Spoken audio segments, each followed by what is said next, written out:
मन एक साधारण सा लड़का था, ना बहुत पढ़ा लिखा, ना कोई विशेष हुनर। हर सुबह 5 बजे उठकर लोकल ट्रेन पकड़ता, 12 घंटे की नौकरी करता और थक कर घर लौट आता। लेकिन उसकी असल लड़ाई नौकरी में नहीं, घर में थी। उसके पिता शराब के आदी थे।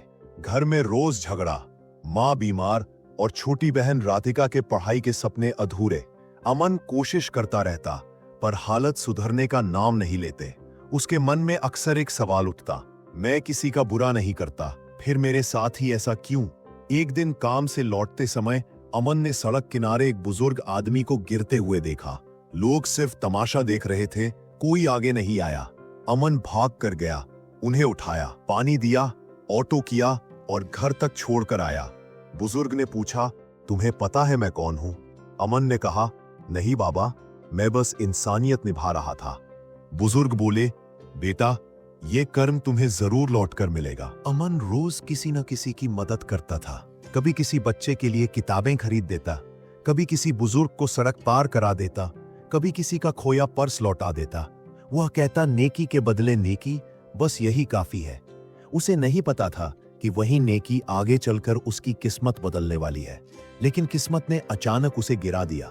एक दिन उसकी नौकरी चली गई, घर में पैसे नहीं थे, पिता ताने देते, माँ की दवाइयां खत्म हो रही थी, बहन की परीक्षा नजदीक थी।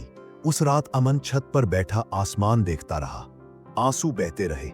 वह खुद से पूछता रहा, मैंने किसी का बुरा नहीं किया, फिर मेरे साथ ही ऐसा क्यों? तभी उसके फोन की घंटी बजी, एक अनजान नंबर। वह बोला, क्या आप अमन बोल रहे हैं? अमन ने कहा, जी कौन? आवाज आई, कुछ महीने पहले आपने एक बुजुर्ग की मदद की थी, वे आपको बुला रहे हैं तुरंत। अमन जब वहां पहुंचा तो सामने एक बड़ा सा फार्म हाउस था, सिक्योरिटी, गाड़ियां, चमक दमक, सब देखकर वह हैरान था।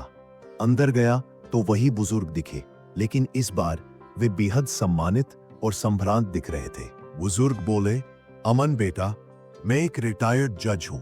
उस दिन मेरी हालत बहुत खराब थी, तुमने मेरी जान बचाई थी। मेरी कोई औलाद नहीं है, लेकिन तुम्हारे कर्म ने मुझे तुमसे जोड़ दिया। उन्होंने एक फाइल अमन के हाथ में दी, तुम्हारी नौकरी बहाल कर दी गई है। सिर्फ बहाल नहीं, तुम्हें प्रमोशन भी मिलेगा।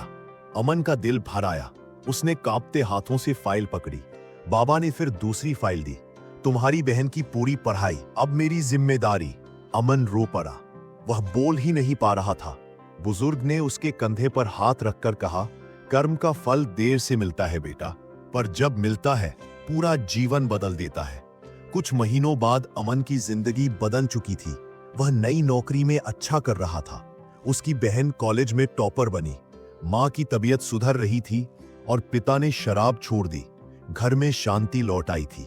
लेकिन अमन वहीं रहा, अब भी दूसरों की मदद करने वाला, अब भी मुस्कुराकर देने वाला, अब भी कर्म को सबसे बड़ा मानने वाला।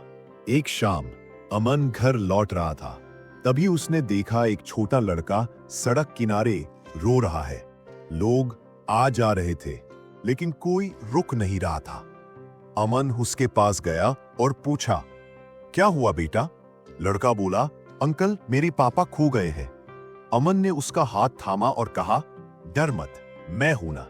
जैसे ही बच्चा मुस्कुराया, अमन को ऐसा लगा जैसे सालों पहले वह बुजुर्ग फिर से उस पर मुस्कुरा रहे हो, और उसके दिल की गहराइयों में एक ही आवाज गूंजी, कर्म हमेशा लौटता है, हमेशा।